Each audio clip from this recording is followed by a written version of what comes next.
moving on, the NFC, what want you to handicap that one for me here as we're about a month out? Jason, what do you think?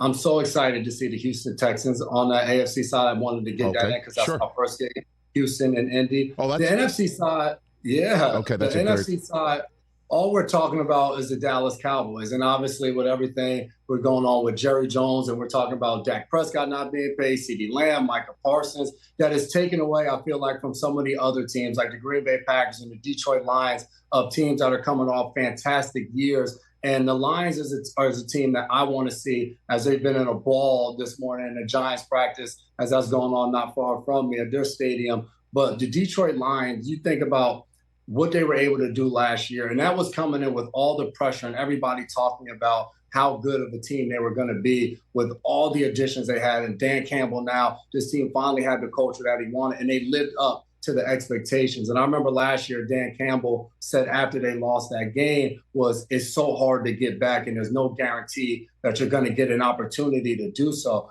But I look at this team and what they're made up of. And as you know, I'm watching Receiver on Netflix, and Amon-Ra St. Brown, his attitude and the way he attacks the games and just his work ethic, I think that's the character of that entire team. And he's a guy that they show on there where he doesn't get selected to the Pro Bowl. And he said he probably wasn't as mad as when he got drafted as late as he did, but he was really pissed off. And I feel like that's the way I would describe the entire Detroit Lions team, is they're always pissed off. So even with the success they had last year and Jared Goff continuing to play at an extremely high level, I think they still approach this season pissed off, and they just continue to get better and better. I don't think they're a team that's going to fall by the wayside because they had success last year and they didn't know how to handle it. I think they're still hungry, and I think they're a team in the NFC who I would say is my favorite right now to possibly come out. Okay.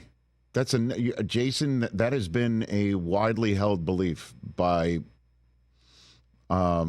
most everybody we've had on in the last week plus, is that the line, like Daniel Jeremiah, our buddy said, when I asked him last year, give me the NFC team that will go further this year than they did last year. He said the Lions. And he got upset with me because, that forced him to reveal a Super Bowl pick at the end of July. You know what I mean? Like he's like, don't make me do this. But I mean, a lot of people are high on the Lions, hugely so right now. Yeah, and they deserve it, especially with the additions they made on the defensive side of the ball, because that's where they were lacking some. And they brought in a guy like Terrion Arnold in the secondary to help them. They brought in my guy, Carlton Davis from Tampa Bay, a guy who plays a lot of man-to-man to help them on that defensive side of the ball and hopefully take them to that next level where they're finishing the game to get to the Super Bowl. Did you hear Quinyon Mitchell, the rookie out of Toledo in Philadelphia, apparently has told both Devontae Smith and A.J. Brown that their routes were and all that?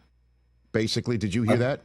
He said that? I saw that. I saw the guys are welcoming the trash talk coming from the young cornerback. And playing that position, you got to love that, because that is a position on the football field that you have to have the ultimate confidence, because no matter what, especially for him, you're talking about A.J. Brown, Devontae Smith. These are two of the best receivers in the NFL, and you can argue they're a top duo in the league alongside Miami and Cincinnati's duo. So you're getting a chance to compete against these guys every single day. If he can go out there and confidently shut those guys down in practice, I mean, when you're going into the game, it's going to be like a cakewalk for him of seeing those two guys in one-on-ones and 7-on-7 and throughout practice. But you got to have that belief. I remember talking to Aeneas Williams when I was probably in my second or third year in the league. I can't remember. I was at a Super Bowl in Indianapolis. This was 2010. And he came up to me and he was asking me about my approach when I'm playing corner. He said, you're in press technique. You get up to the line of scrimmage. What's going through your mind? Are you thinking, man, I hope this guy doesn't beat me on a 9 route on a go ball? Or are you thinking, man, it's going to be hell for him to try to catch any type of pass on me?